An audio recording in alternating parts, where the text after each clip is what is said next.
adalah masyarakat dari bencana. bencana ini pasti merugikan manusia gitu.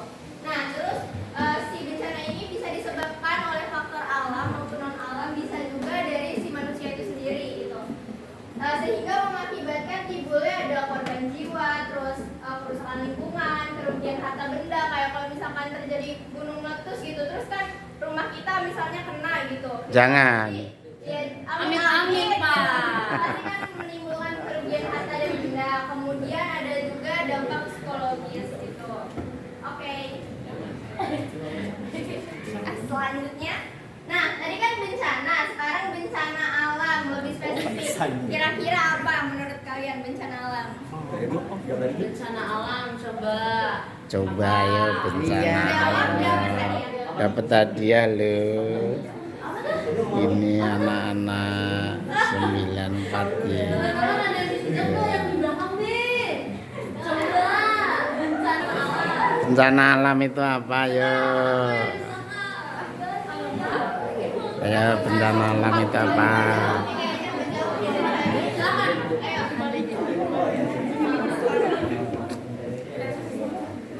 Bencana alam itu apa yo? Oke, disebabkan oleh alam. Nih, tadi temennya bilang bencana alam itu kerusakan yang disebabkan oleh alam. Teman-teman yang lain setuju gak? Tuh.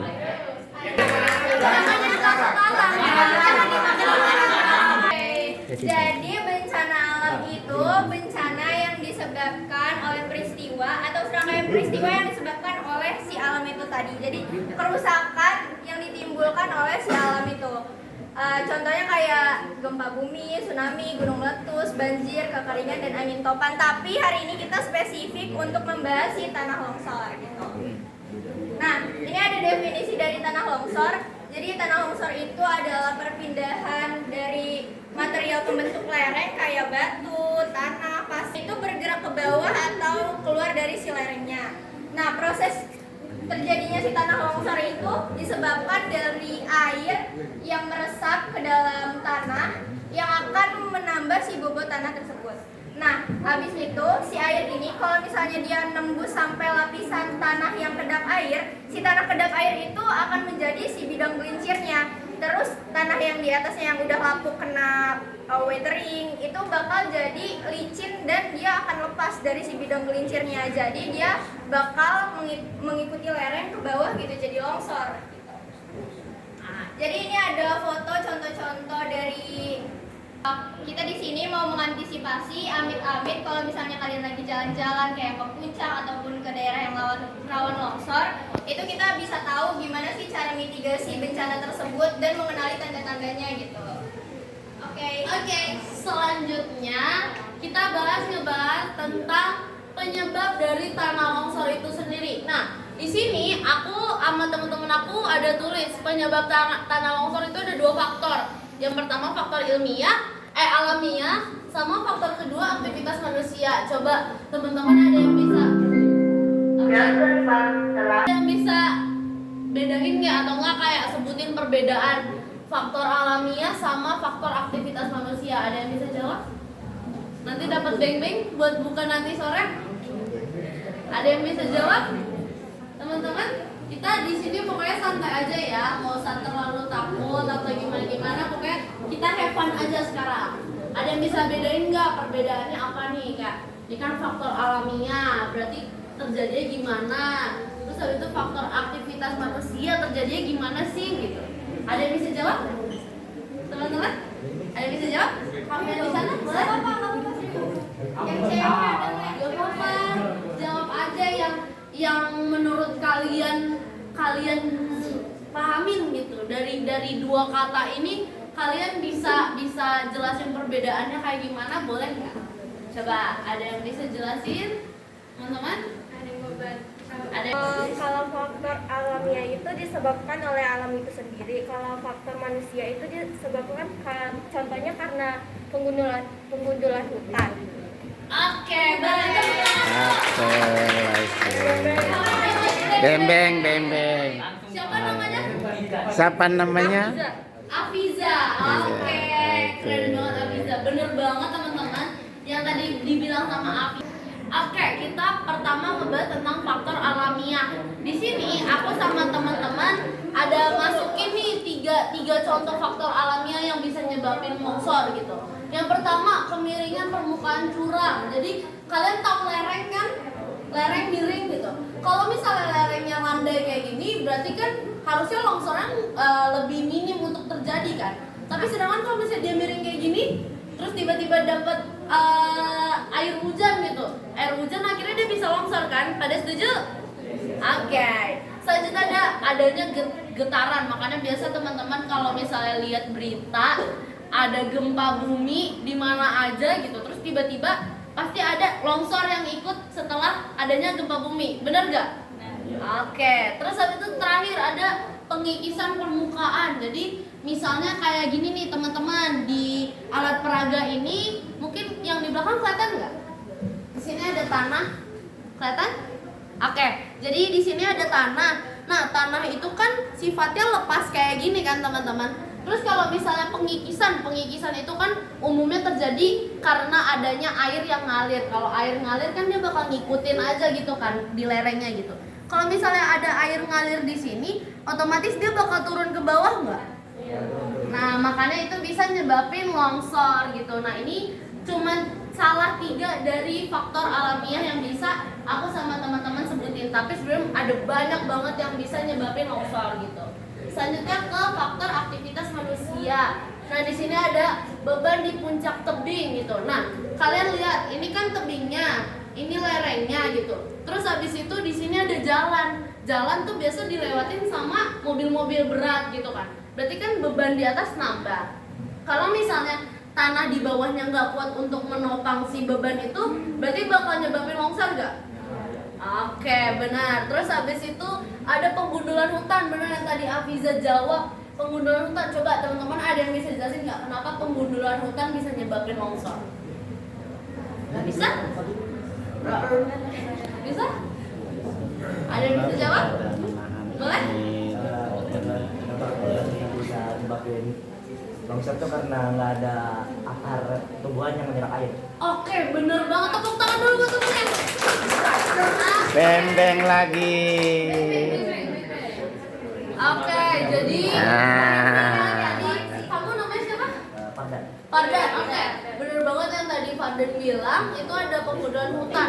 Kalau misalnya hutannya gundul, berarti pohonnya mati gak? Mati, pohonnya mati berarti dia nggak bisa buat nyerap air yang masuk ke dalam tanah, bener gak? Ya makanya pas airnya gak diserap sama sama pohon, berarti kan airnya disimpan di dalam tanah semua kan. Berarti kandungan air di dalam tanahnya banyak. Itu yang bisa nyebabin longsor kayak yang tadi aku praktekin pakai ini. Pada paham nggak? Aman nggak? Kenapa penggundulan hutan bisa bikin longsor? Aman? Oke. Selanjutnya adalah daerah pembuangan sampah. Sampah itu kan karena manusia ya, dan sampah itu nggak bisa buat nyerap kan, apalagi sampah plastik itu nggak bisa sama sekali buat nyerap air. Nah, kalau misalnya contohnya kayak gini nih, dia tanahnya di bawah, terus di atasnya sampah. Berarti kalau misalnya ada hujan, air bisa masuk nggak? Air nggak bisa masuk. Hasil tanah di bawah si tumpukan sampah ini bakal jadi kering nggak? Kalau kering berarti dia mudah buat lepas nggak?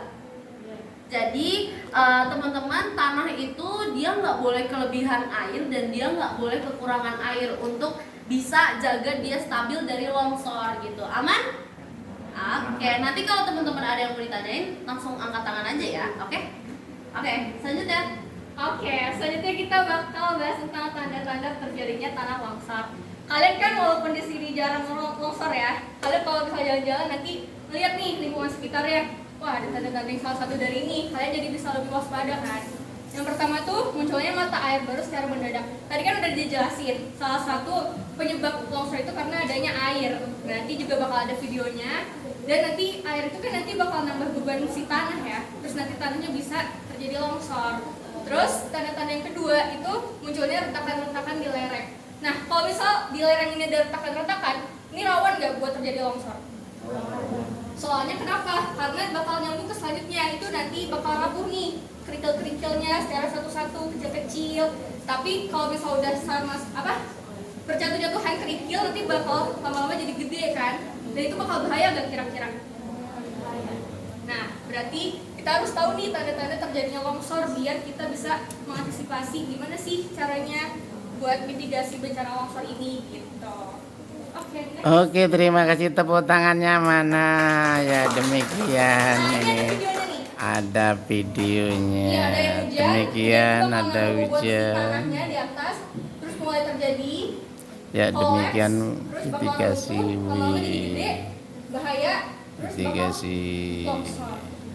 geologi dari Universitas Indonesia pada Jumat tanggal Nah, oke. 22 Maret Tanda kutip ini dari apa yang 2023. kita sampaikan hari ini adalah mitigasi dari tanah longsor sendiri.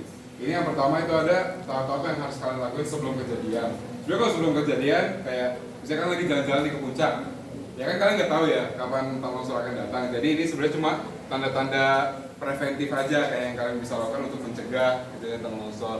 Nah, yang pertama ini ada pelajari tanda-tanda terjadi longsor yang kayak tadi dijelasin sama Kak Atira. Habis itu yang kedua ada lakukan langkah-langkah yang dapat mengurangi resiko tanah longsor seperti yang tadi dijelasin sama Kak Jalin ya. Nah, tapi kan sebenarnya hampir nggak mungkin untuk kalian lakuin sendirian.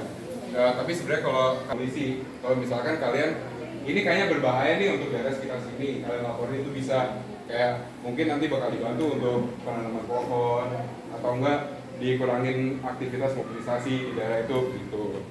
Kalau udah terlihat maka pertimbangan untuk mengungsi ke tempat yang lain. Jadi kalau misalnya kalian di rumah nih misalnya di puncak, nah itu kan bahaya, bisa mati. Gitu. Yang pertama jangan panik, kalau kalian sendiri dan juga bagi orang lain, karena orang lain pasti panik. Kalian panik, gak bisa pikir, gak bisa gerak. Itu. Yang kedua, segera tinggalkan lokasi terjadinya. Cabut aja pak, lari, jangan panik. Terus yang terakhir, bila memungkinkan bantu keluarga dan orang lain yang mengalami kesulitan untuk evakuasi.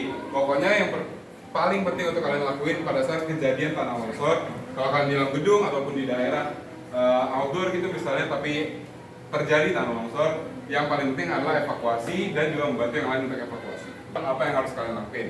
Yang pertama, tentu hubungi petugas lingkungan tempat kalian berada. Petugas tim SAR kalau misalkan untuk ada membantu yang hilang, nih kayak ginilah membantu orang juga. Habis itu yang kedua, jauhi kawasan terkena longsor dan tetap berada di tempat yang aman. Sebenarnya kalau misalnya tanah longsor nih yang disebabkan oleh gempa misalnya, itu kan kadang-kadang suka ada gempa lanjutan. Oke, terima kasih. Sekian.